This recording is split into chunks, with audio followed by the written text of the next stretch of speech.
నమస్కారం. కీర్తివర్స్కి స్వాగతం. ఈరోజు మనం తెలంగాణలోని స్వర్ణగిరిని సందర్శించబోతున్నాం.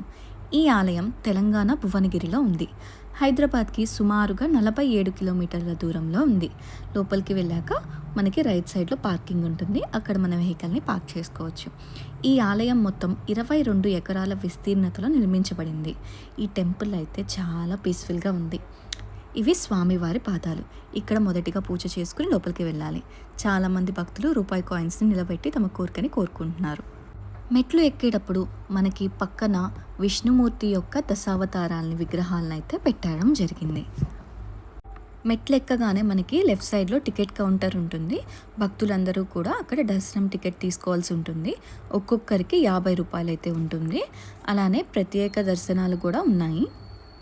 దర్శనం టైమింగ్స్ వచ్చేసి ఉదయం 5:30 నుంచి మధ్యాహ్నం 12:30 వరకు కూడా ఉంటుంది. మధ్యాహ్నం 12:30 నుంచి 1:30 వరకు బ్రేక్ ఉంటుంది.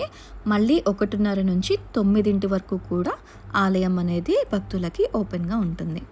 ఇది ఆలయం లోపలికి వెళ్ళే క్యూ లైన్.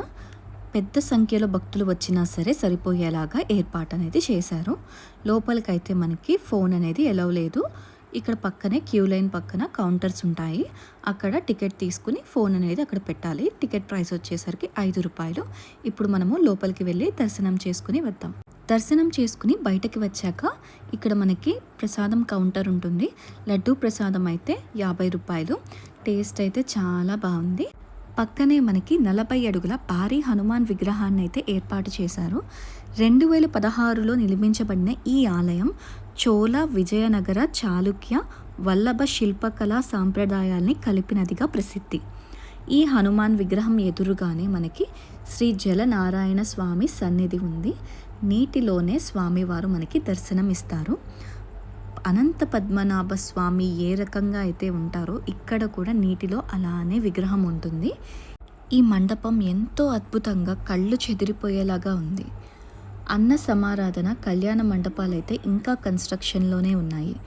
ఇది స్వర్ణగిరి ఆలయం. మీరు కూడా తప్పకుండా దర్శించుకోండి. మా ఛానల్ని సబ్స్క్రైబ్ చేసుకుని ఈ వీడియోని లైక్ చేయడం మర్చిపోకండి.